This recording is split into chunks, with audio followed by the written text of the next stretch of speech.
Welcome to Conversations with Darkness. My name is Scott, and I am the owner here at Sky Cave Retreats, a darkness retreat center in Southern Oregon. Today I sat down with my dear friend and landmate Narayan. We spent years together in retreat in Crestone, Colorado with our teacher. Today we explore meditation, darkness retreat, relationship, and the essence of tantra, blending with all of life while resting as the fabric upon which it all exists. I hope that you enjoy this conversation. Good morning, Scotty. Good morning.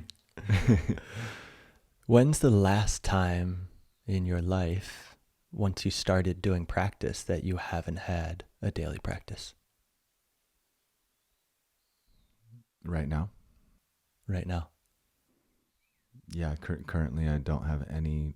My sitting practice is pretty non-existent, my formal practice. And when did you start sitting regularly? 23 years old. About 23 years old. And so how does that feel now?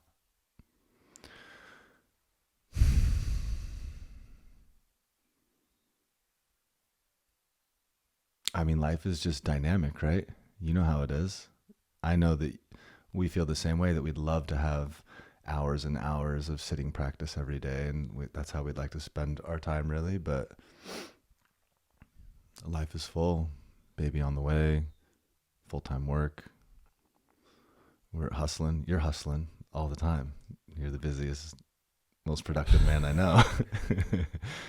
So it is what it is, and I think that is the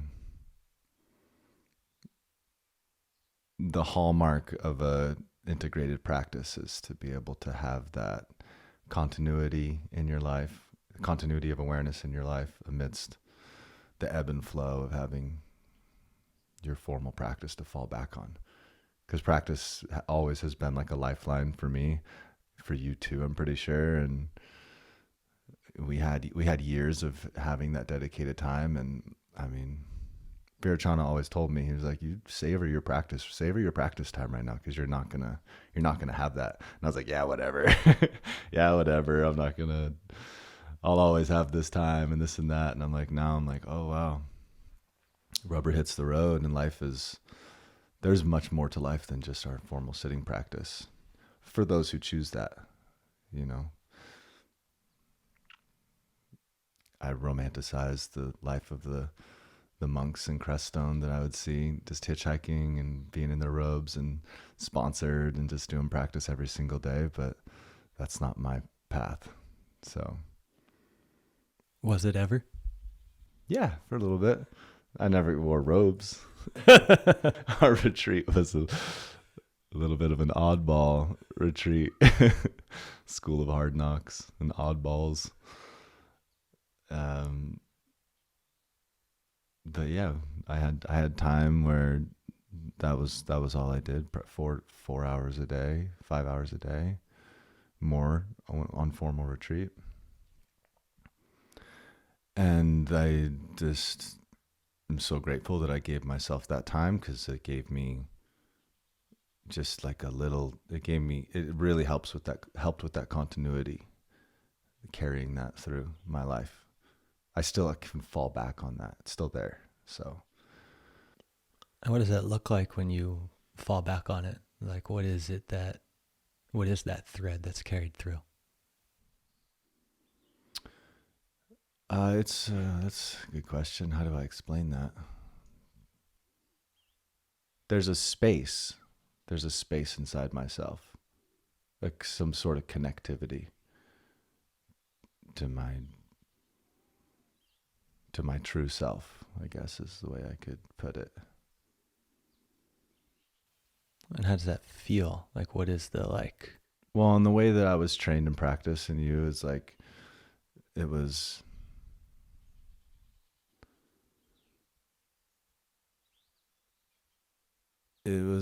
visceral. It was like our practice was physical, and it was connected to a bigger picture, and it was connected to our body. and it was connected to the land, and it was bringing consciousness into everything that we do, whether that's our work, our relationships, not just our sitting practice. So I was really grateful for that way of being brought into practice. It wasn't compartmentalized. Even when I was on retreat, sometimes I had like 2 or 3 jobs. And so it was working in practice, and, in a really, really, really small town where I wasn't really interacting with people. So my work was still I was still with myself, but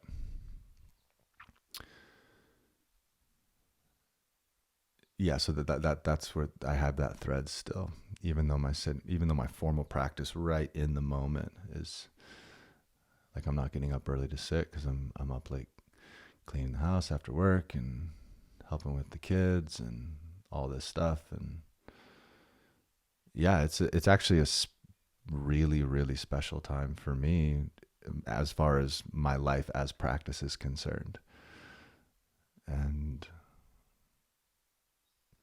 back then, what was the goal of the practice? Like, why do practice at that time? And has that evolved for you, of like, why do you sit to practice?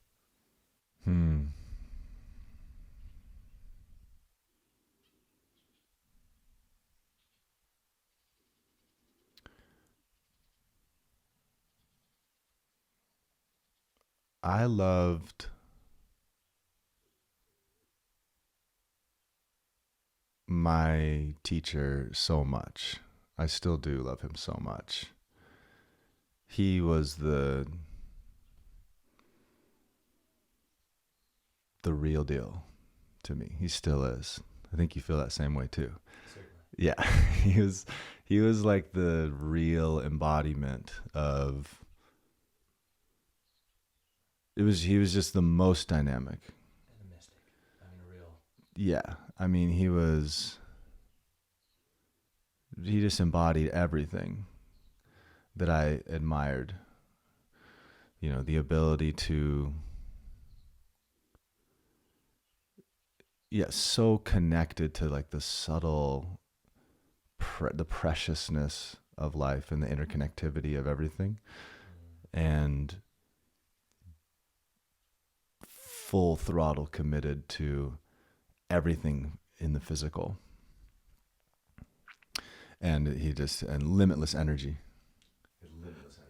I always loved that I would come around and it could be like 7 at night and Virchana's been sitting on the computer for like 12 hours and he just pops out of his seat and gives some kicks and twists and like he's just like, yeah, what are we doing now? And I got a few hours on the computer and I'm far from that. I'm cranky. Yeah. And to see that was even a possibility. Yeah. That was just one example that's always stood out for me. One memory that's always really like, when I think of how dynamic he was. Mm-hmm. And although, controversial and misunderstood, his wife Shantara, who I still considered my teacher too, although she would always claim she was not my teacher. You bastard! I'm not your teacher. She embodied this whole other aspect of being alive. It was like this fierce, almost like cutthroat ability to just move into clarity and like through the power of emotion, and just like raw and honest and like no bullshit. And so, yeah, it was like that with Virchana's just like absolute, like the biggest love and acceptance. I still laugh just thinking about how Virchana's like, everyone's invited to my birthday. Like, whatever was happening amongst our little practitioner clan, it was like, you know, because it was kind of like a family. It was like stuff came up, people lived with each other and stuff, and whatever was happening, people were dropping the ball with their responsibilities in the retreat. It was just like, he's like, no matter who was like, who left the retreat, who came to the retreat, he's just like, everybody's welcome. So it was like that, his ability to navigate the terrestrial world with like such intense clarity and fire for handling responsibility. And then he was also just like, you know, you would just sit with him and like you were just like it was just such an amazing space. Mm-hmm. There's no separation. He was like he was inside of you. Yeah, there was no separation. His practice had total continuity, and he was happy and connected and just savoring life regardless of what he had to do, whether that was working 70 hours a week or whether that was on formal retreat. And so that was what I wanted to cultivate. And I had my own challenges coming into that school.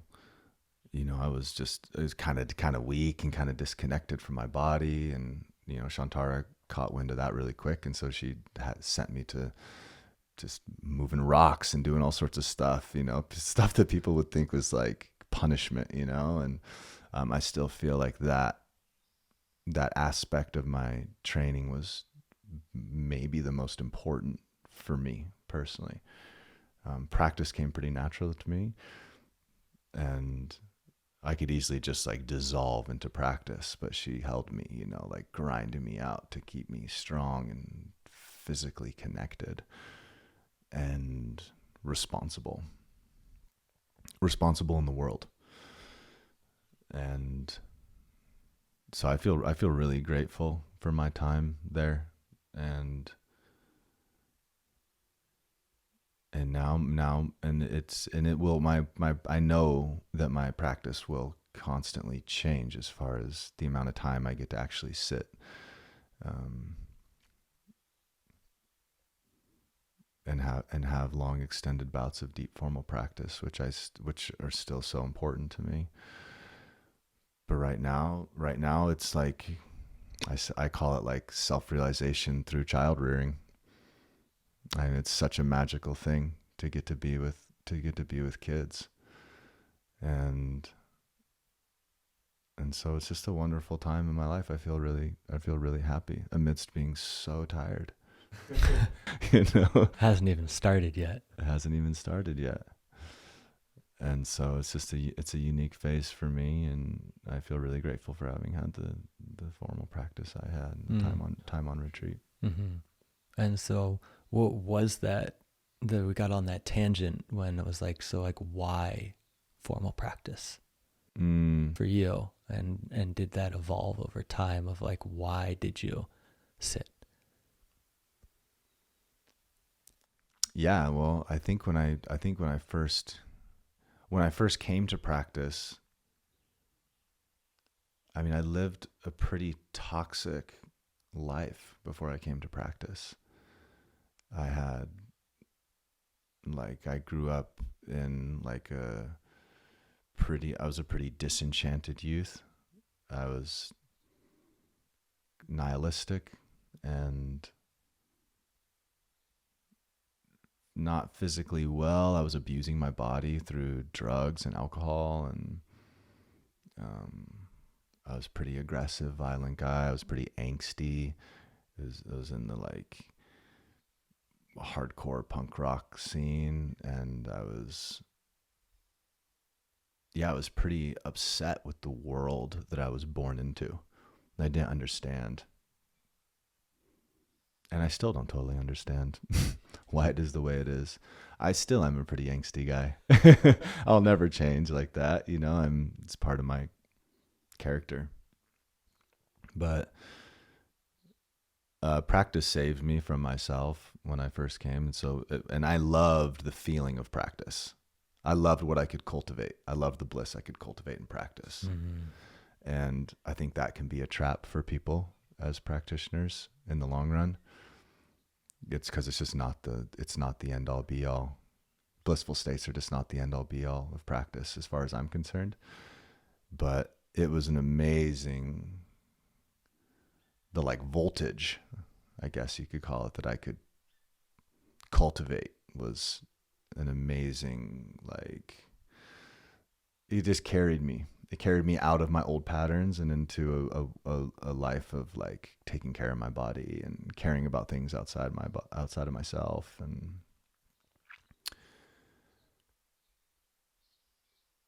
yeah, so when I first got into practice, I just loved practice. I loved pranayama. I loved breathing. I loved the dynamic yoga. I loved chanting. I loved just formless sitting. And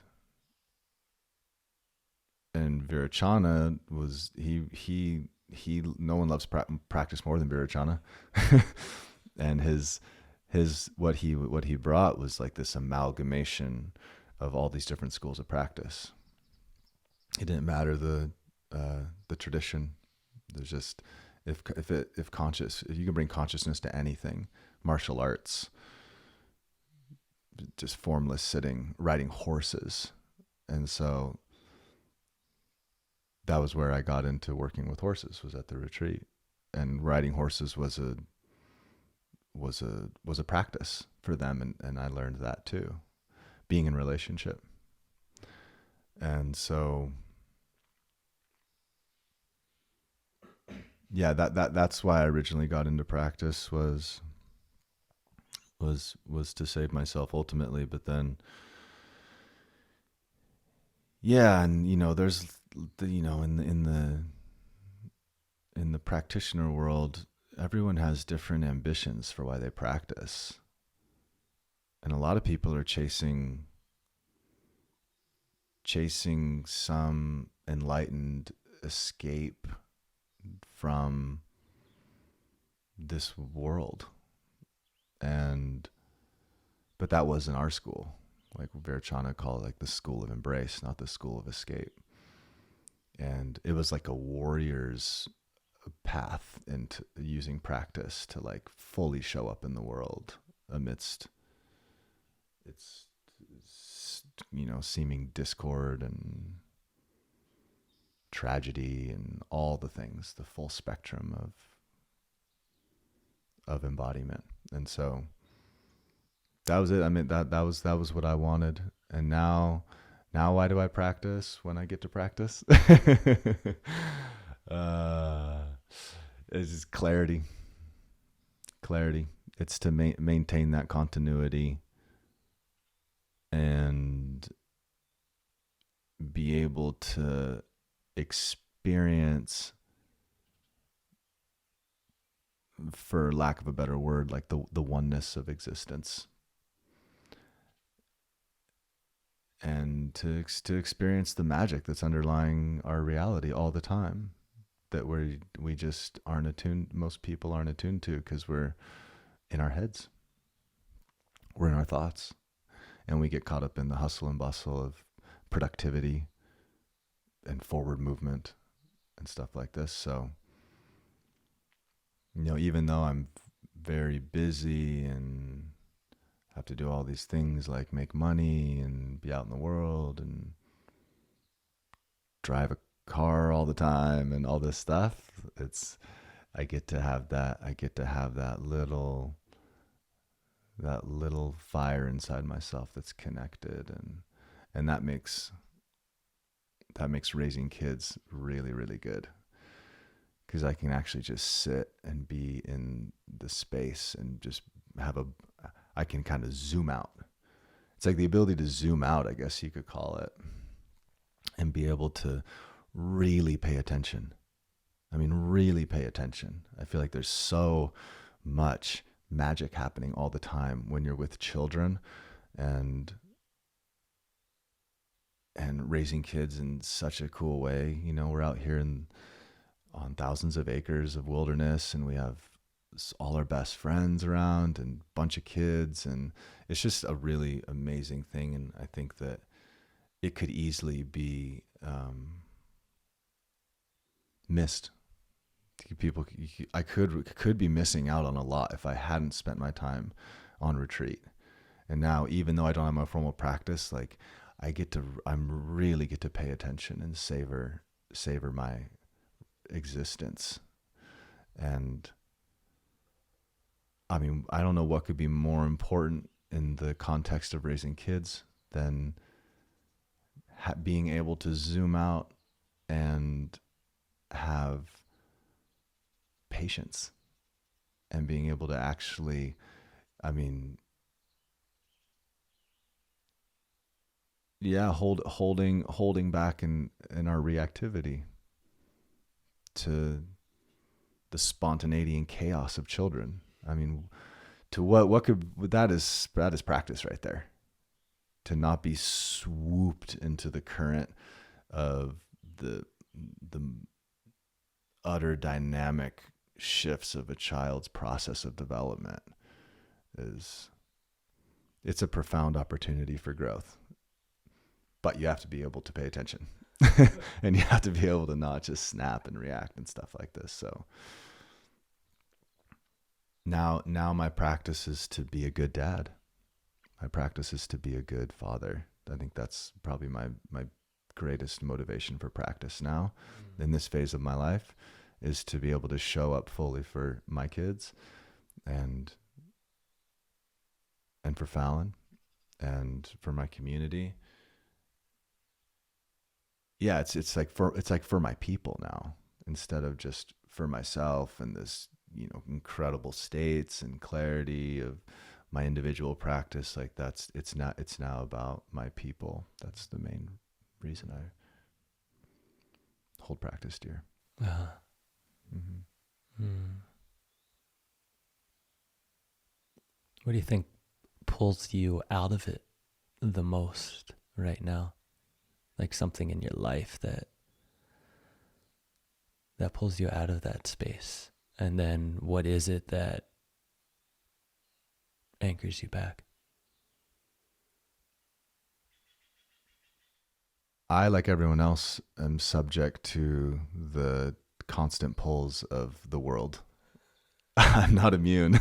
It doesn't matter if I spent years on retreat. I still have to come up against the stress of making money, the stress of driving to town to work, and all that stuff. So that, not getting sleep because kids are sick, or getting less sleep from working all day, and then, needing to help clean because Fal, who is growing a baby, is tired, and when you live the way that we live, you have to be more self-reliant than, living in town and having a bunch of different comforts. So there's all sorts of things that we have to do constantly. More than anyone, you're constantly doing stuff to maintain the infrastructure of where you live. There's no one here to do anything for you. Luckily we have Lindsay and some good friends. So it's,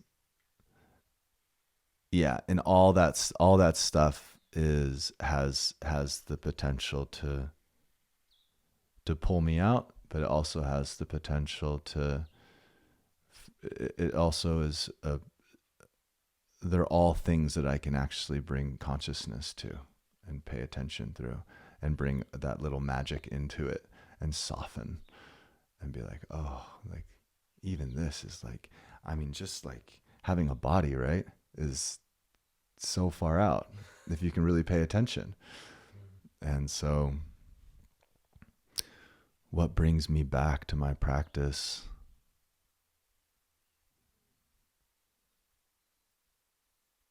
I think the only thing I can really say is that, like, I just have spent enough time zooming out. It's the only way I could really say it. I don't know how else to really put it, but like enough time zooming out from my mind and the doing, and like the ability to soften and zoom out amidst whatever's going on, and then you can really pay attention. And when you can really pay attention and you're not just thinking, then it's amazing. It's amazing whatever you're doing, changing a tire, whatever. So So yeah, life is good. One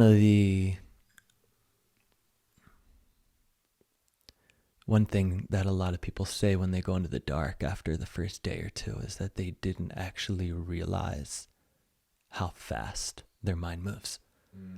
Because they're finally in a space where all that exists is their mind. And there's no escape. Yeah. And there's nothing in the world to distract them or pull them out of the mind space. And there's nothing in the world to bring fulfillment in that space, of the world at least. The world's way deeper than just the form.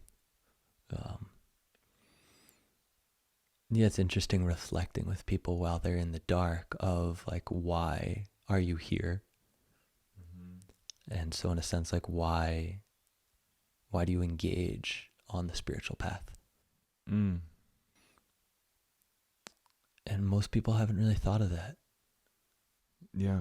Most people are like, wow, good question. And they haven't had the moment to really sit with it. And I think it's a question for me that's evolved over the years of engaging in practice. And also not having a formal practice for the first time in like 20 years. Over the last year, this kind of phase of go, and not really, in a sense, just not prioritizing a sitting practice. And so the desire,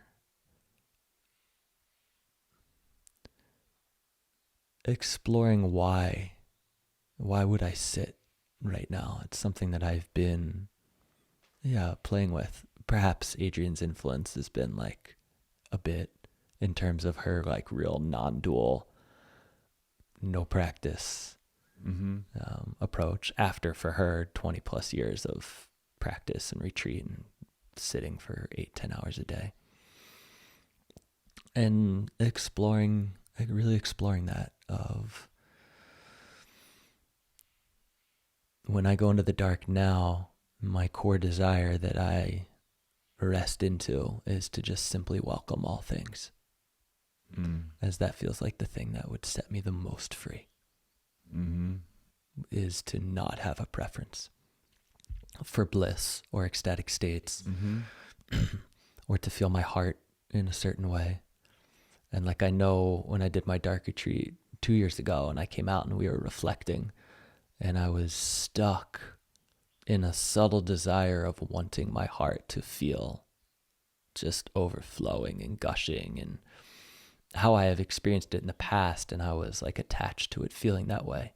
And as I dug into that, it was my idea of what it's going to look like when I arrive that was keeping me from actually just arriving. And my idea was that my heart would just be overflowing with love all the time, and I would just be swimming in a sea of nectar. And there's still a small part of me that believes that. Like, I'm aware that that's still, that like when you've arrived and you're, however one qualifies, enlightened or free or whatever it is, that's present. But not as much as it used to be. And that kept me from just resting in the simplicity and being able to zoom out and see what was really present, because I wanted it to be different. And since it was like a spiritual desire, it was really righteous and it was kind of hidden. And having that reflection from you when I came out of the darkness that year was really helpful. Because then when I went in the next year and went back into the dark, I was committed to not having that desire. And I was going to lean into what would be the opposite of having a preference or desire. And it was just to welcome all things, to explore, like, what would it be like if I didn't have a desire to change the moment. And that's been where I've been leaning in recently, as much as I can and as much as I remember to. And so it's been interesting seeing how that reshapes my relationship with practice. If I'm not doing practice to change my current state of being for some deeper state or more connected state, or for clarity or for bliss or whatever it is, then like, why do practice?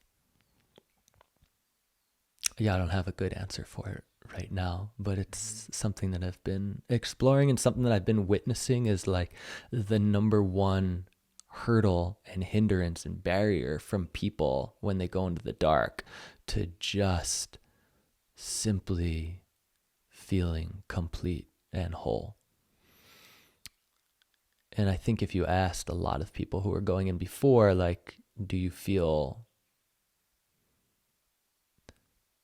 that your mind moves really fast? Do you feel connected and fulfilled and satisfied? I'd say a handful would say yes. And after a day in the dark, it becomes clear that like there's so many levels. It's so vast, and there's no hiding in the dark from yourself. Yeah.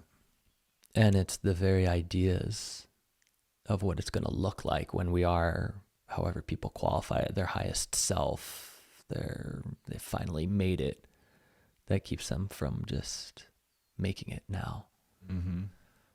Myself included.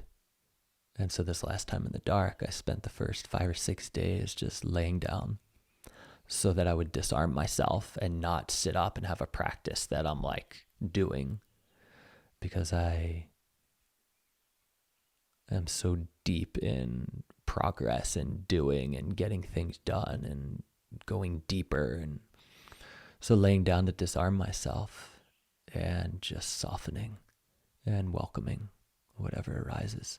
After 5 or 6 days, I was like, wow, I finally really arrived. And it was at that point that I started to do some practice and just explore and play and blend with my awareness in different ways, because it felt like it had a different quality. Yeah, like practicing from a feeling of completion already. Yes. Like there's nowhere to go. Right. Now you're just practicing because what an amazing thing to be able to practice in your body in this world, you know? Yeah. Yeah. I don't have that depth of connection in my day to day. In the dark, after a few days, I'm in there, and like the space between two thoughts is an ocean. And the mind just dissolves, and the random thought comes and goes, but there's that space between two thoughts feels endless.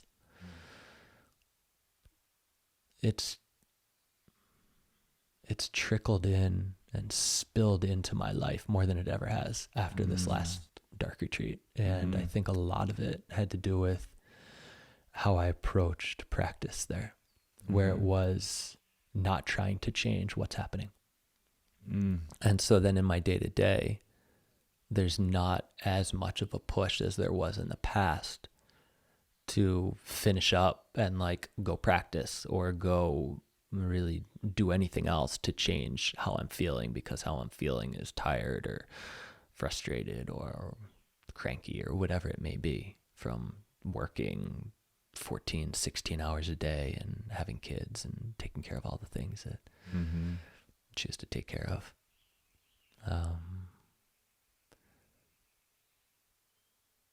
And yet it's been interesting.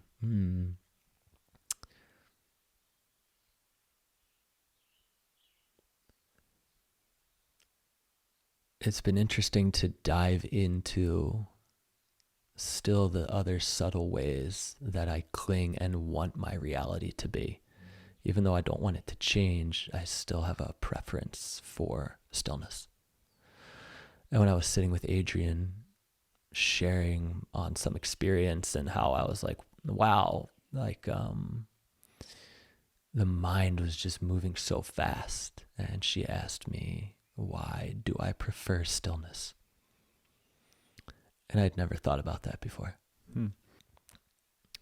I didn't realize that I prefer stillness. I mean, when I looked at it then, I was like, yeah, obviously I prefer stillness.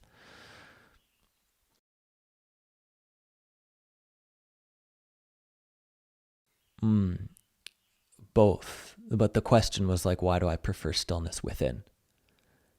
And then I saw that I also prefer stillness without. All the years, 10 plus years of just living outside every day, sleeping under the stars without a tent, just deep in the stillness of the earth.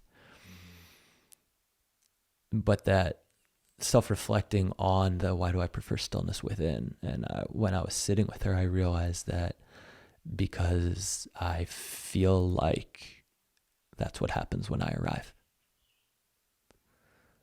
And I realized that that was like a subtle story and belief.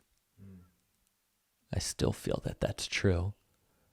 But now I'm aware that like, here's another story that I have of what it's like when I've arrived, which then I realized creates a cascade of effects when I'm not still and when my outer world is totally chaos, which is unavoidable with a 3-year-old and a 6-year-old. My house feels like a chaotic space most of the time. Can't keep it clean. They're screaming. I mean, there's tons of beauty too. And usually the beauty is like the chaos of just how wild kids are, and the softness and sweetness kind of like around bedtime and waking up. But outside of that, it's wild. And how that has created some resistance in me to certain things in my life. Like what? Having a more difficult time embracing the chaos and the dynamic emotional shifts of my kids because I want it calm and still. And because I want it calm and still within, I don't want to feel chaos. I don't want to feel chaos.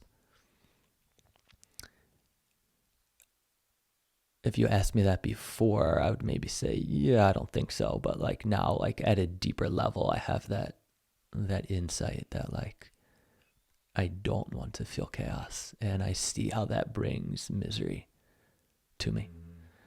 And now my practice is exploring those edges and exploring those reactions, and also just welcoming that too, not trying to change my reaction to it, because then on goes the cascading effect of like wanting to change what's arising. But by simply becoming aware of it, things shift on their own. And seeing how at times to insulate myself from the chaos. I mean, when I can physically remove myself in the past, but now spending more time leaning into it and exploring being with the chaos and welcoming it.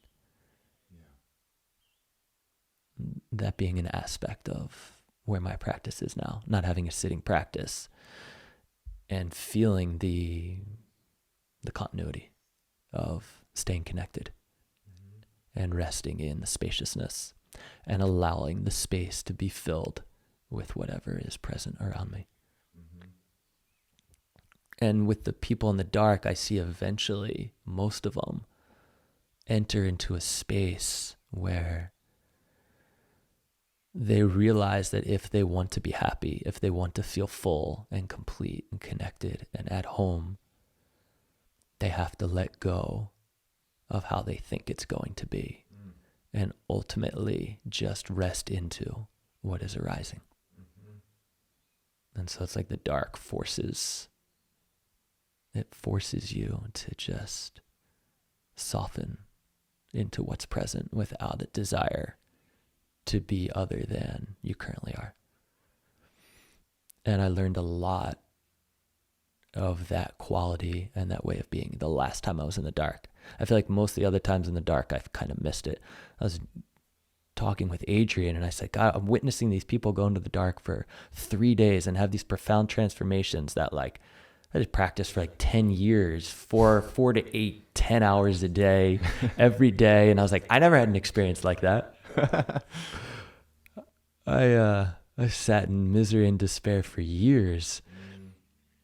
I was like, oh, I wonder if I had a dark retreat, but I was so attached to my I was so attached to figuring it out and solving my problems. And I was so attached to how I thought it was going to look when I finally made it. And I realized looking back that for years, 5, 10, 15, almost 20 years, that was the thing that really kept me and still keeps me, right? When I've arrived, my mind's still, my body feels calm. There's a lot of space. I still know, but there's an awareness that like, I believe that that's what it's going to be like when I've arrived. And so exploring that whatever is present is really what it's like when I've arrived. And then we have all these notions and concepts of from whatever we've read, whatever podcasts or whoever's sensationalizing spirituality of like, this is what it looks like. There's sacred geometry swirling and ecstasy moving and the heart's overflowing. And like, that happens too. And also this. Yeah, we really have a propensity to fight the unfolding of our life. And yeah, like it's unique to each individual. Like each person's just ripening in their own way for whatever is unfolding, but we want to fight it and fight it and fight it. And because we want something else.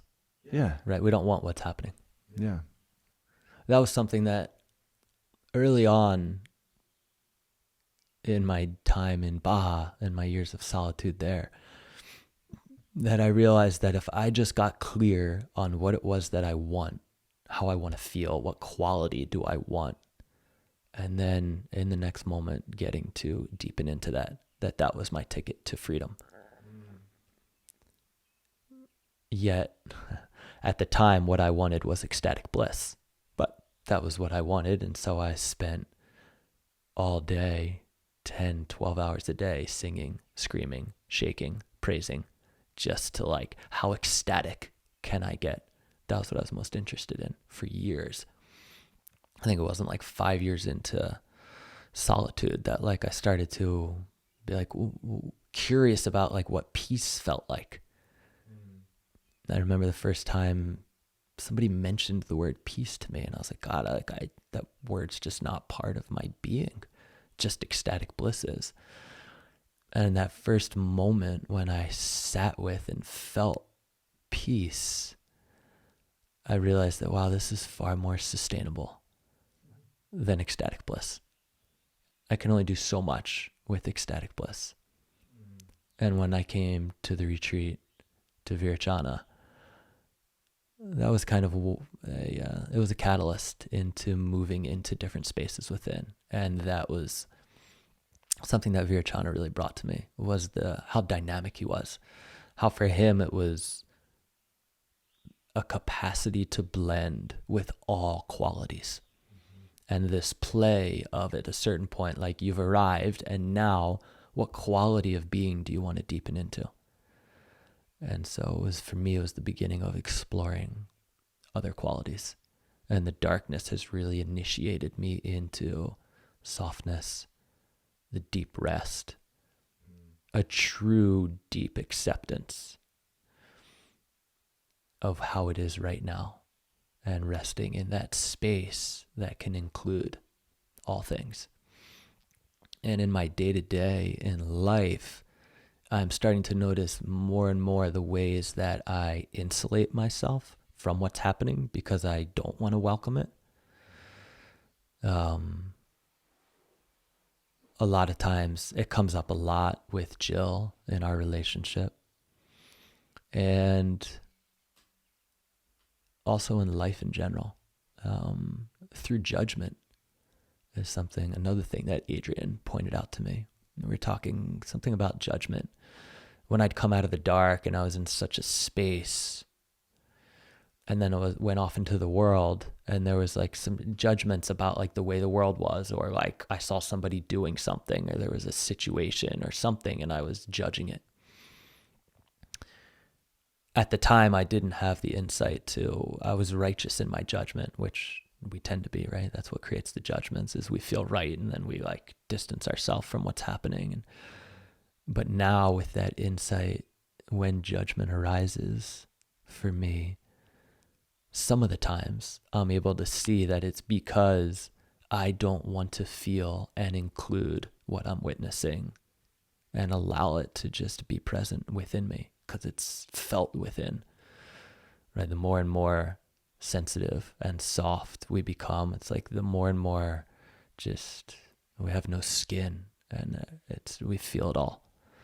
And so judging it's like a safety mechanism, and seeing how I use judgment to insulate myself from experiences that I don't want to feel. And so bringing more awareness to that and just seeing what happens when I become aware that I'm judging, and why don't I want to feel that? I mean, sometimes it's obvious why, and yet is there a way, is there a space that I can allow that to be present and yet still be clear that it's not, that maybe it's not appropriate, it's not right. It's happening. There's still the capacity to have discernment, and at the same time allow it to be present. And that's been an edge that I've been just beginning to explore. I don't go off into the world very often, so there's not that many things in my day-to-day that are like so outside of my box that judgment arises. Another thing that I've been exploring in the way that I subtly insulate myself from what's arising is through trust, in terms of like, it's meant to be. I trust what's happening.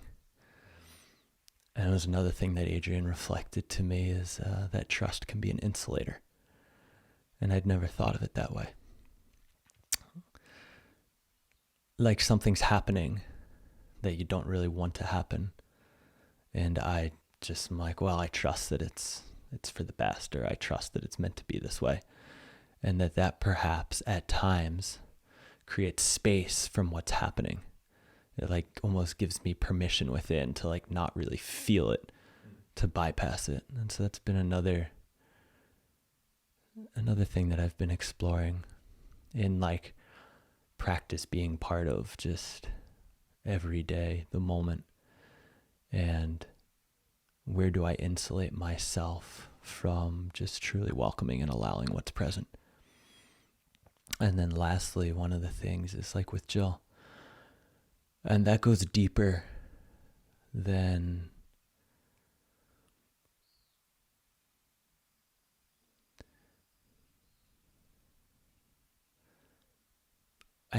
deep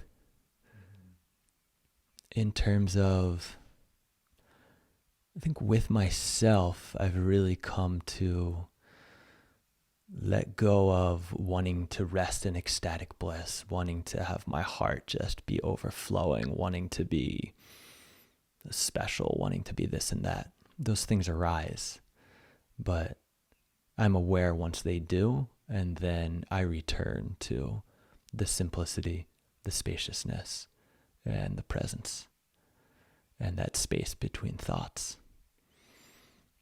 But with Jill,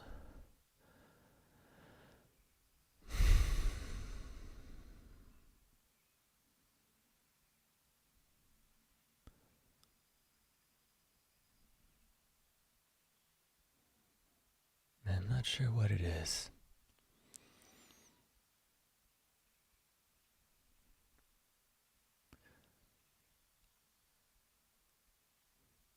With other people, I have an ease, and it feels natural of just letting people be where they're at, especially holding people while they're in the dark and creating that space for them to just drop into exactly where they are. It's become a lot easier for me to just have that spaciousness and not feel like people need to change, because that's not going to be the thing that makes them change.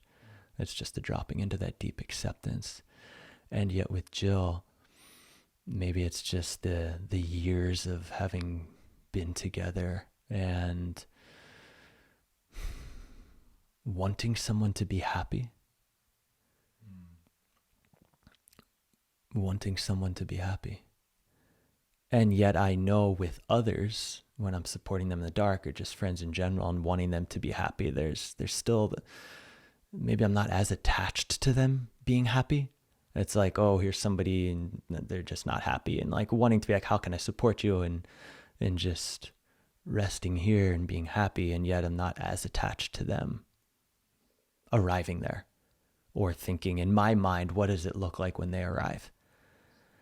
And so that being something that more awareness is coming into, of like, how do I, with Jill, just let go of my ideas of what it's like when she's arrived, and allowing her to not be happy.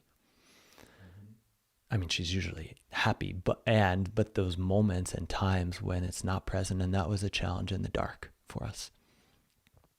And I can see how that ripples out into our day to day. And I was not able in the dark to really overcome it.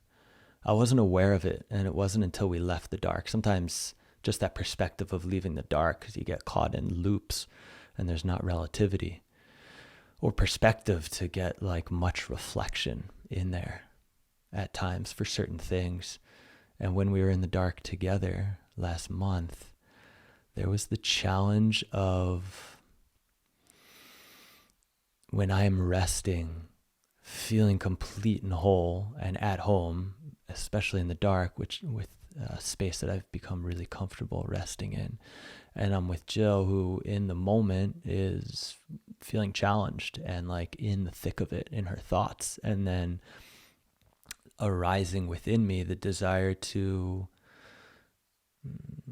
assist her, help her, support her in just resting and feeling content, and then being torn by like, that's not really appropriate for this space. I mean, we can lay together and I can hold you, and yet like we didn't go in here to relieve each other's suffering.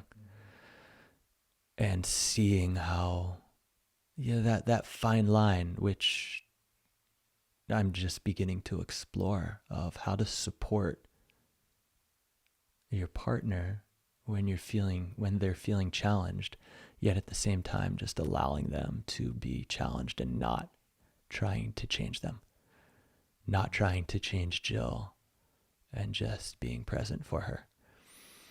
And whether it's because of our 15 years of being together and that pattern, because that pattern was present for me, and like just beginning to explore that for myself and bringing that to her, like it feels deep, and it's something that arises all throughout the day at different times. Do you feel like you've come quite a ways with that though, with accepting Jill and not trying to change Jill? And Yeah, you have. I think you have. I witness you, and it takes time. Mm-hmm. You're talking about years and years of a certain pattern. So it's like, that's what practice is, in my opinion. Yeah. It's coming back. And you can, over time, I think, disengage that pattern. I think you're in the process of that. And so you just have to be patient with yourself. Mm-hmm. You just keep doing better. Right. Yeah. I mean, the coming back, there was somebody recently was saying something that their teacher said, like, it's not, they're shortening the gap and deepening the space. And like for that teacher, he had said it was more like, it's not about where you're at. It's about like shortening the time between when you forget, between mm-hmm. when you remember. Yeah. And that being like, who cares what you're coming back to? Mm-hmm. You're just back to being present with what is, but it's like remembering more quickly to just include with whatever is happening. Mm-hmm. Yeah. And that being my formal practice now, and seems like yours too. Yeah. In action. It's action-packed. It's action-packed. Yeah, I love that. I mean, I think that is the real hallmark of a practice in the world. How much can you shorten the gap? I actually really love that, because that's what it is. It's just that lapse in awareness where you forget. Right. and then you resist your world, and that's suffering. And being in relationship, having a partner, having kids, there's no more fertile ground for practicing in that way. So, and it's challenging. Does the desire to change Fallon arise for you at times, to change her state of being or her ways? Yeah, Uh-huh. definitely. We I think that we have a really unique synergy. We both bring different things, and we also really blend in amazing ways. But like in the ways that we collide, you know. Like, she's the mother of dynamic chaos, in my opinion, and no one does it as well as her. Definitely. But sometimes I'm like, God, like, am I that like far off? Like, this is so chaotic, and Fallon's just like cheering. Yeah, she's a creature. Yeah, and it's a gift. And even though it butts up against certain ways that I hold myself, which is just its own pattern that creates resistance, being able to zoom out and recognize it as a gift, even though sometimes it's like unfurling and it's like there's all sorts of movements and seeming chaos and stuff like that, to be able to recognize it as a gift, then I can relax and soften into it and really be in wonder of it and be like, wow. And I think the same goes with Jill. I mean, Jill has such a propensity. Like, she feels so deeply, you know, it's like she's so permeable to the world, and that's hard for her. And it's also one of the most amazing things I've ever witnessed in somebody. And so it's like when she's having a hard time, it's easier for me because I'm just her buddy who's just on the outside, and you live with her and you're in it all the time. So your challenge is different. You have your own challenge with that. I can see how it could be hard. It could be hard for each of us as individuals within our relationships to want to resist the things that each person brings and stuff like this, especially because you're different than Jill. We're very different. Yeah, you're very different. It's kind of the same thing in a totally different way, like me and Fal, you and Jill. And yeah, like really being able to accept, and then you get to really just witness their magic, even in it's like even when they're not holding it in a way perhaps that makes it comfortable for themselves, or maybe they're not in a state of acceptance of their reality and it's coming through in a certain way, and then it grinds against us. That's our practice, right? Yeah. And there's a letting go. I mean, we talked about like having the ideal or the idea of what it's like when I've arrived, but then also beginning to see the ideal that I have in my partnership of like when it's arrived. And so when it's not living up to that, it's like, oh fuck, we need to change this. Or it's like, I need to change you because it's creating this, but just allowing it to be, just being in it, and then having the being in it changes it in and of itself. Yeah, it's I'd say that's probably one of the more challenging edges for me. I can, with myself, it's easier because I've spent so much time doing it alone. And I think that's another edge, though. It's another hurdle that it's created, is that I've spent so much time doing it alone. And I spent so much time feeling like I needed to do it alone. I needed to be able to be completely free alone, and spent years alone, deepening into what felt like a deep space of freedom. And then being able to blend with Jill and others in that space, and not pushing away for the stillness and the solitude is another exploration that I'm on, because it created almost a resistance in and of itself of like, I have to be free alone. Whereas opposed to like, I am free within it all. Yeah.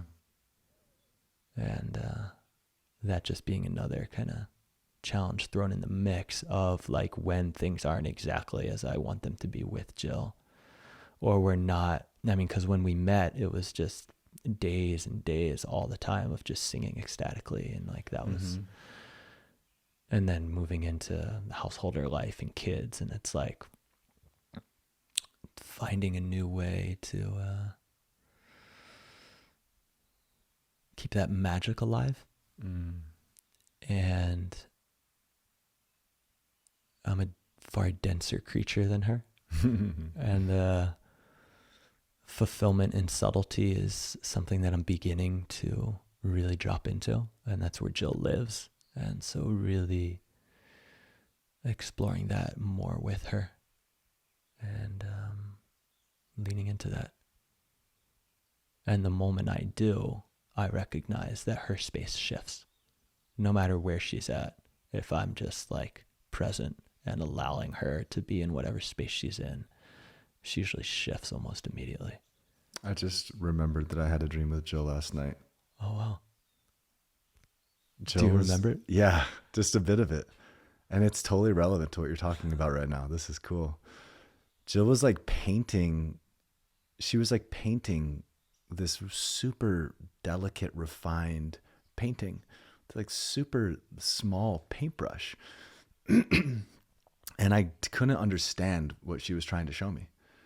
And she was like, no, like, it's like this, and it's like this, and it's like this. And it was like beyond my ability to see.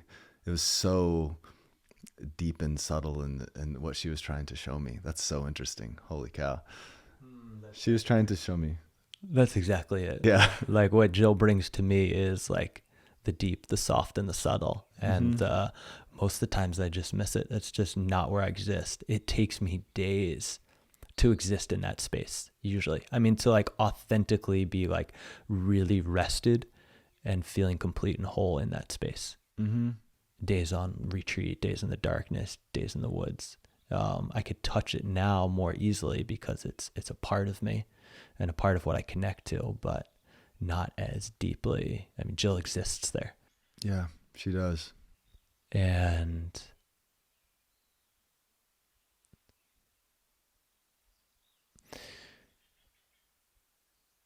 beginning to welcome more things into my being.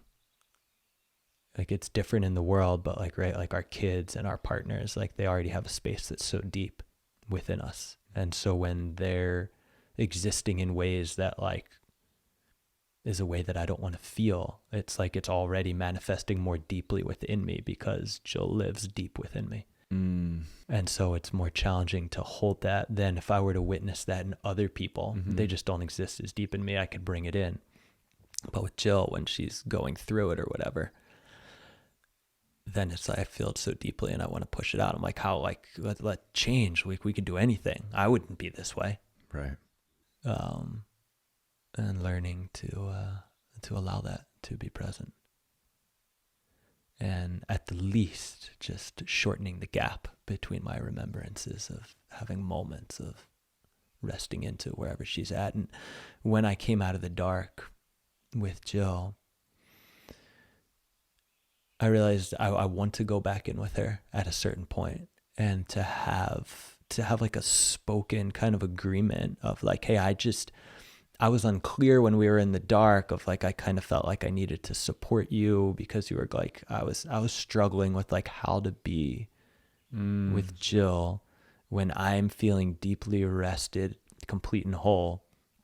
And it's clear that Jill's going through a challenge of like how, and so to have a clear agreement of like, I mean, and you tell me otherwise if you wanted a different way, but can we agree that like, I'm not going to try to support you, change you, offer advice, suggestions, explorations. Like, I want to and need to explore just resting and welcoming what you're feeling without feeling like I need to change it.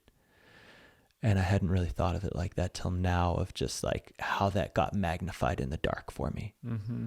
Because it was something that I knew, but I didn't see or experience that clearly.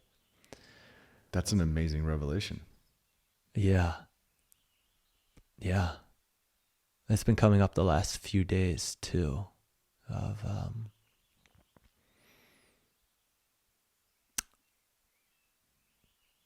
of just the subtle ways that I even try to like encourage, or in my mind inspire. Like I like have it's like packed in there of this like righteous, like just inspiring and encouraging, like, but it's coming from a space that's wanting her to change, as opposed to like we had shared of like being anchored and rested in the space that welcomes and then inspires and encourages.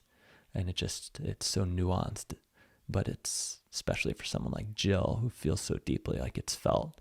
And then there's like a feeling judged or not accepted. And so leaning into the eternal yoga,